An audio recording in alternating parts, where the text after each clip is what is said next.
Your body is an incredibly skilled liar. It can have a major coronary artery 90% blocked and still send your brain a false progress report saying, "Everything feels fantastic." It will keep up this charade right until the exact second it completely shuts down. This is exactly why, for half of all men, the very first symptom of coronary artery disease isn't chest pain and it isn't shortness of breath. It is sudden death. In this video, we are going to strip away this false illusion of health and see exactly how your heart hides a ticking time bomb that fools even the most advanced hospital machines. To understand why your heart suddenly quits, you first have to understand one concept. Your body acts like an overly loyal employee who desperately wants to keep you from panicking. Imagine your coronary arteries, the vessels that feed your heart, as the main highways of a bustling city. Originally, this road is perfectly smooth and blood cells speed by like sports cars. But before the damage even starts, your body has a magical first line of defense. Inside your healthy vessels lies a microscopic hair-like gel layer called the endothelial glycocalyx. Think of it as a slippery, biological force field that repels toxic particles and prevents them from sticking. But a modern diet heavy in ultra-processed foods, refined seed oils, and chronic spikes in insulin strips this protective forest completely bare. Once this microscopic force field is gone, the Teflon lining is fully exposed to the elements. Then the stress of modern life, high blood pressure, lack of sleep, or even the intense mechanical stress of heavy lifting act like overloaded trucks driving on this unprotected highway. They start to leave microscopic cracks and potholes along the inner walls of your blood vessels. This is when your body's road maintenance crew steps in. It uses LDL cholesterol circulating in your blood as asphalt to patch up these microscopic cracks. Then, the immune system sends in white blood cells to reinforce the repair, eventually hardening into what we call plaque. Now, logically, if garbage piles up on the road, the lanes should get narrower, and you should immediately feel a shortness of breath. Right? Wrong. This is where your body deploys a biological magic trick known as positive remodeling. To keep you running, lifting, and working late, your blood vessel doesn't shrink inward.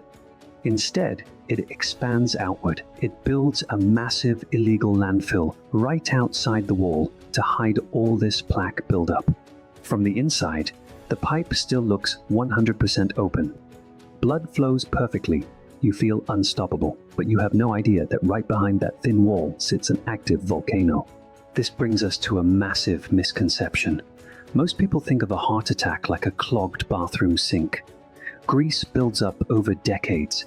The pipe gets thinner and thinner until it stops.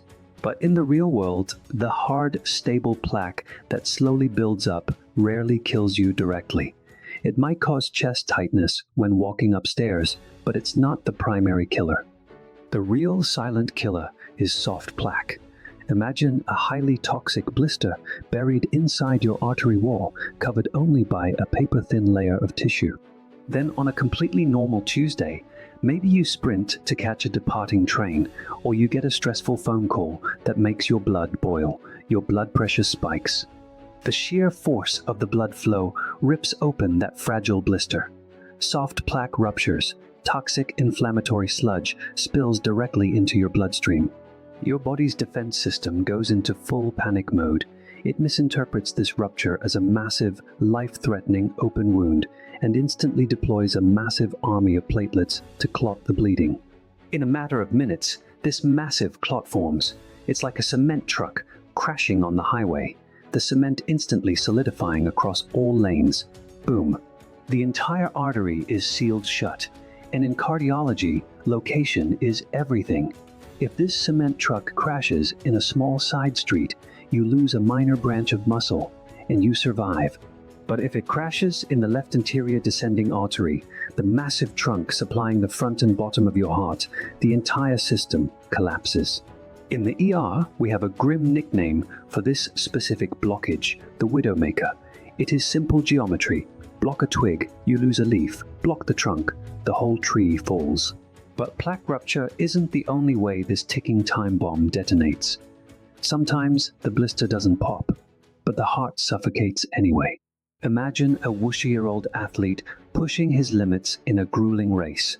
He has a 70% blockage, meaning his artery is crimped like a bent garden hose. While sitting on the couch, that crimped hose delivers more than enough water to keep the grass green. But when his heart rate spikes to 180 beats per minute, the heart muscle demands a fire hose worth of blood. The crimped artery simply cannot deliver. The demand vastly outstrips the supply, and the muscle cells begin to literally starve for oxygen. This leads to a type Liang-Mi myocardial infarction. No rupture, no sudden clot, just a fatal mismatch between what the engine needs and what the pipes can provide. Do you see the irony here? What kills the healthy marathon runner isn't just the slow accumulation of garbage, it is the body's own hyperactive healing mechanism, or pushing a compromised system past its breaking point. Once you understand this mechanism, you finally realize why someone can pass a physical on Monday and drop dead on a treadmill on Wednesday. A standard resting EKG only shows past damage. It cannot predict the future. A standard lipid panel tells you how many raw building materials are floating in your blood, but it doesn't tell you if they've already built an active volcano inside your arteries. It measures the total weight of your cholesterol, like simply weighing all the cargo on a highway, but it ignores the actual number of vehicles carrying that cargo. You could have a few large, harmless 18-wheelers, or you could have thousands of tiny, aggressive delivery vans, a particle known as ApoB, that easily crash through your vessel walls. And then there is the ultimate genetic wildcard, Lipoprotein ITIE. Think of LPGA as an ApoB particle armed with a deadly hook. It not only crashes into your artery walls, but it acts like biological Velcro, actively preventing your body from breaking down clots. It is largely dictated by your DNA, and traditional cholesterol panels won't even look for it. You could be a vegan marathon runner and still have sky-high LPAA levels inherited from your parents. Even worse, standard tests ignore the fire itself. A highly sensitive test, like hs-CRP, measures the actual systemic inflammation in your body. Without knowing your inflammation levels, you have no idea if your plaque is solid rock or a boiling toxic blister about to pop. You are relying on 20th century radar to fight a stealth bomber. So, how do you actually look past the illusion? You need the right imaging tools. First is the CAC score, or coronary artery calcium scan. It's a 5-minute, non-invasive CT scan that lights up any hardened, calcified bombs in your vessels. A score of 0 means your pipes are essentially clear. A score over 400 means you are sitting on a powder keg. Next is the CTA, or CT angiogram. If the CAC scan finds the hard rocks, the CTA uses contrast dye to find the hidden soft plaque, those invisible, unstable blisters that haven't hardened yet.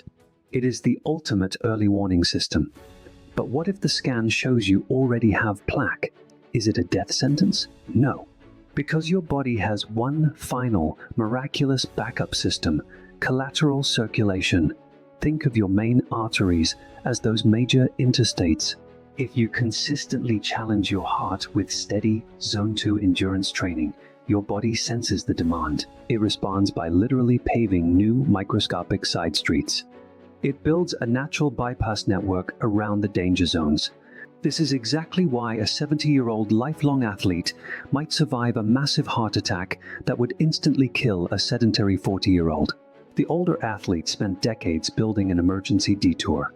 Exercise doesn't make you immune to plaque, but it builds the network that buys you time. And in the emergency room, time is the only currency that matters. One of the cruelest lessons in modern medicine is this: never use how you feel to judge the health of your heart. Lower your blood pressure to stop the invisible mechanical tearing of your artery walls. Control your blood sugar, because chronic high glucose doesn't just make you gain weight. Through a process called glycation, it turns your blood into a thick syrup laced with microscopic shards of glass, constantly scoring the Teflon lining of your arteries. Manage your chronic stress, because sitting in traffic worrying about emails bathes your heart in cortisol, making your blood stickier and ready to clot. And finally, Do not ignore the silent assassin of the night, sleep apnea. You might think you are resting for 8 hours, but if your airway collapses, you are literally choking dozens of times an hour. Every time you stop breathing, your brain hits the panic button, sending massive surges of adrenaline and spiking your blood pressure while you are unconscious. Your heart is forced to run a marathon in the dark, starved of the very oxygen it needs to survive. Your body, in its effort to let you live a stress-free life, will hide the storm from you until the very last second. But as the CEO of your own body, you cannot afford to fall for the illusion. Test the right markers, scan for the hidden bombs, fix your sleep, your stress, and your metabolic engine. Because on the battlefield of cardiovascular disease, you only get one chance to hear the alarm